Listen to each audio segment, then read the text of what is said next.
This is the Barbados Today afternoon news for Tuesday, March 6. Thank you for joining us. I am Marie-Claire Williams. Political folly. That's how political analyst Peter Wickham is describing Prime Minister Freundel Stuart's decision to allow Parliament to dissolve automatically. Stuart must now call election within 90 days. And Wickham told Barbados Today that while the Prime Minister has not breached the Constitution, he has breached the rules of common sense and political pragmatism. It reinforces the long-held view that he does not make decisions well. It reinforces a view that he is really not ready for what's coming and that he has some kind of fear. And those are the only things that I can say, but we can't judge any of that until after election day. But it doesn't help his perception in the eyes of the majority, especially as the majority already has reservations about his proclivity to tarry in relation to decisions like this.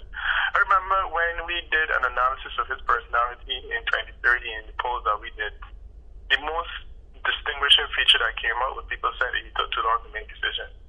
If this is a critique of his, you have a situation where he is being contrasted with an individual who is already saying what she's going to do to fix a problem. He cannot speak to the sewage problem on his own. He can't even make a decision in relation to the one thing that's imminent, which is an election. So I think it doesn't help him at all. It hurts him.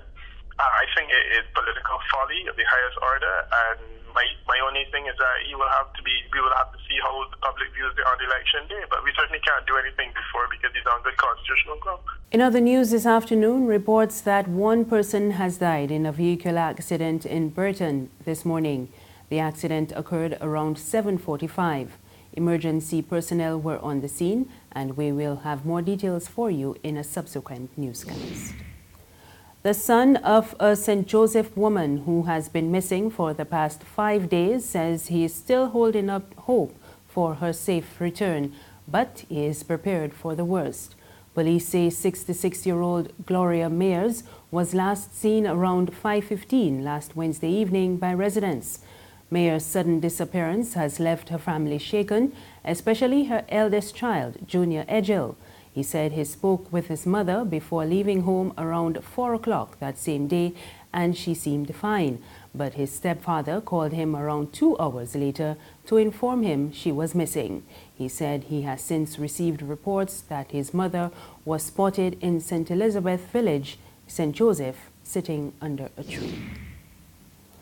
University of the West Indies lecturer Tennyson Joseph is calling on Caribbean governments to speak up for Venezuela. Joseph was addressing an event last night at the Venezuelan embassy to mark the 5th anniversary of the death of former President Hugo Chavez. Where were the anti-imperialists when Iraq was being invaded? Everybody believed the story about weapons of mass destruction. And when Saddam was hung again, live on the internet, only after, because he died bravely, they bowed their heads in shame and everybody became an anti-imperialist after they destroyed Iraq. And today, history is about to repeat itself, and we see the same thing happening to our Venezuela. I want to say tonight that the first thing we must do is that we don't become anti-imperialists only after imperialism has destroyed Venezuela. There's regional and international news after this short break.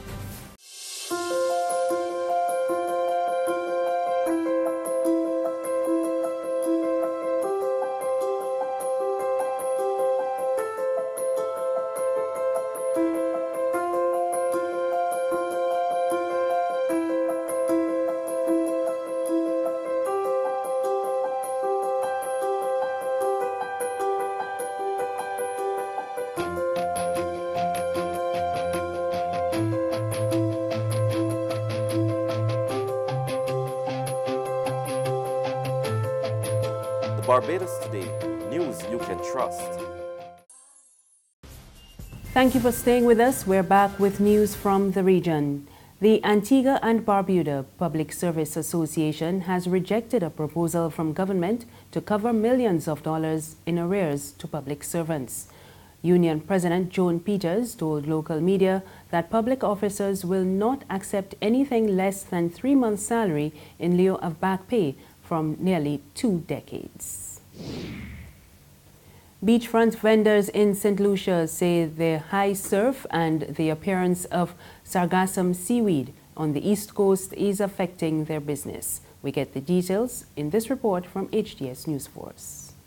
The east coast of St. Lucia for the past few years has seen an infestation of sargassum seaweed which lines the shores of beaches from as far as Casaba in the north to Vieux-Fort. But what is unprecedented is the sudden appearance of this sargassum on the west coast. A visit to the north revealed a barely recognizable Redwe beach. The beach chairs and dozens of tourists basking in the sun have been replaced with brown, pungent-smelling seaweed, much to the chagrin of both beach vendors and visitors. Laura John, who has been engaged in water sports there for the past 25 years, says he arrived on the beach Monday in shock at what he saw. All them weeds, I have never seen them things, and I think, things are changing, The climate change, you mean? Yeah, the climate is changing, and, everything around, just the water in itself, everything is just changing, Magdalene Auguste, a food vendor, was just as surprised to find the sargassum on the beloved beach on Monday. She, like many others, will be losing out on clientele as the weed continues to make its way into the bay. The others decide to leave, but we don't only cater for the tourists. They are the locals here also, and then it is okay that we stay here to serve them because they need our service. Yeah, but nonetheless, though, it still puts a dent in your revenue, your daily revenue, because you would have gotten some foreign exchange and some money from tourists as well. Oh yes, indeed, because when we cater in large volumes, large quantity for the tourists. It has an impact on me for sure, because the food that I have prepared, I have to give it away to the guys. I won't throw it. On the international scene, North Korea says it is willing to meet with the U.S. on denuclearization. It also says it will suspend nuclear tests while those discussions are underway. We get more in this Reuters report. State media said the Supreme Leader told them he wants to forge better ties and work toward reunification. The South adding that North Korea also said it was open to talking with the United States and would suspend missile testing during negotiations. Reuters' Josh Smith is in Seoul. This was something of a historic meeting because this is the first time that such senior South Korean officials have met personally with North Korean leader Kim Jong-un. South Korean officials went to Pyongyang in the hopes of not only reducing tensions between the two countries, but also bringing North Korea and the United States together to discuss the future of North Korea's nuclear weapons program. After this visit, the members of South Korea's delegation are scheduled to visit Washington to brief officials there and likely look to try to create some kind of diplomatic breakthrough. Washington has said while they're open to talks, they'll only start dialogue with the aim to take away the North's weapons. On Tuesday, President Trump struck a cautiously optimistic tone, tweeting, quote, possible progress being made in talks with North Korea. For the first time in many years, a serious effort is being made by all parties concerned. Maybe false hope, but the U.S. is ready to go hard in either direction. The North hasn't staged a nuclear or missile test since November, and the Olympics seemingly fostered goodwill when both Koreas came together to participate in the Games. But on Tuesday, even as the senior delegation visited the North, South Korean President Moon Jae-in said the South's military should focus all its power on ramping up its defenses and build up joint forces with the United States. A Russian military transport plane crashed in Syria today, killing all 32 people on board.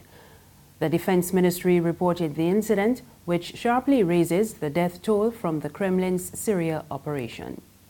And that's news this afternoon. Remember, you can get more on our website, www.barbadostoday.bb. You can also subscribe to our e-paper, email updates, and like us on Facebook. We're on Izumi Media in bus terminals and on Screenplay at supermarkets and gas stations near you. You can also find us on Mix 96.9 FM. I am Mariclay Williams. Good afternoon.